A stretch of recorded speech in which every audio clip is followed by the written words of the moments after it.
টানা কয়েকদিনের ভারী বর্ষণে দেশের বিভিন্ন অঞ্চলে জনজীবন এখনও বিপর্যস্ত। কোথাও জলাবদ্ধতা, কোথাও বন্যা, সব মিলিয়ে দুর্ভোগ পোহাতে হচ্ছে লাখো মানুষকে। রাজধানী ঢাকাতেও শনিবার সকাল থেকে থেমে থেমে বৃষ্টি হচ্ছে। তবে আবহাওয়া অধিদপ্তর বলছে আরও 2 দিন দেশের বিভিন্ন এলাকায় বৃষ্টিপাত অব্যাহত থাকলেও মঙ্গলবার থেকে পরিস্থিতির উন্নতির সম্ভাবনা রয়েছে।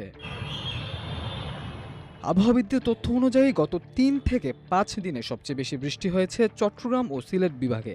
যদিও গত 24 ঘন্টায় বৃষ্টির তীব্রতা কিছুটা কমেছে, তবু আগামী 24 ঘন্টায় রংপুর, রাজশাহী, ময়মনসিংহ ও সিলেট বিভাগে তুলনামূলক বেশি বৃষ্টির সম্ভাবনা রয়েছে।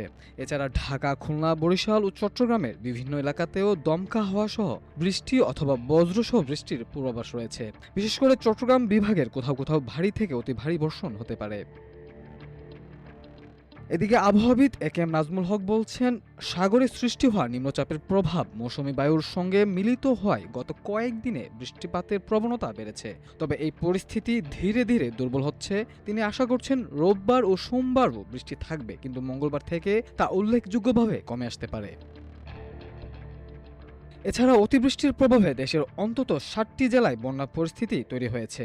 বর্তমানে সিলেট, সুনামগঞ্জ, মৌলভীবাজার, হবিগঞ্জ, চট্টগ্রাম, কক্সবাজার ও বান্দরবানে বন্যার প্রভাব রয়েছে।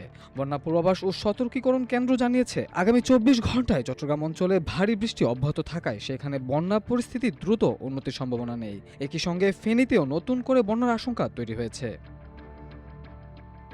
শনিবার সকালের তথ্য অনুযায়ী দেশের 4টি নদীর 6টি পর্যবেক্ষণ কেন্দ্রে এখনও পানি বিপদসীমার উপরে প্রবাহিত হচ্ছে। এর মধ্যে রয়েছে সাঙ্গু, কুশিয়ারা, মনু ও খোয়াই নদীর কয়েকটি গুরুত্বপূর্ণ পয়েন্ট। পাশাপাশি আগামী 48 ঘন্টায় উজানের বৃষ্টি ও রংপুর অঞ্চলে ভারী বর্ষণের কারণে তিস্তা নদীর পানিও বাড়তে পারে বলে সতর্ক করেছে বন্যা পূর্বাভাস ও সতর্কীকরণ কেন্দ্র। অন্যদিকে উত্তর বঙ্গোপসাগরে এখনও বায়ুচাপের তারতম্য থাকায় উপকূলীয় এলাকায় জোরো হওয়ার আশঙ্কা রয়েছে। এই কারণে চট্টগ্রাম, কক্সবাজার, মোংলা ও পায়রা সমুদ্র বন্দরকে 3 নম্বর স্থানীয় সতর্ক সংকেত দেখিয়ে যেতে বলা হয়েছে। একই সঙ্গে উত্তর বঙ্গোপসাগরে অবস্থানরত মাছ ধরার নৌকা ও ট্রলারগুলোকে পরবর্তী নির্দেশ না দেওয়া পর্যন্ত উপকূলের কাছাকাছি থেকে সতর্কতার সঙ্গে চলাচলের নির্দেশ দিয়েছে আবহাওয়া অধিদপ্তর। সব মিলে আবহাওয়াবিদদের পূর্বাভাস বলছে, আগামী 2 দিন দেশের বিভিন্ন অঞ্চলে বৃষ্টিপাত অব্যাহত থাকলেও ধীরে ধীরে তার তীব্রতা কমবে। আর মঙ্গলবার থেকে বৃষ্টি উল্লেখযোগ্যভাবে কমে এলে জলাবদ্ধতা ও বন্যা পরিস্থিতিরও ধীরে ধীরে উন্নতি হতে পারে। মাল্টিমিডিয়া ডেস্ক, আমার দেশ।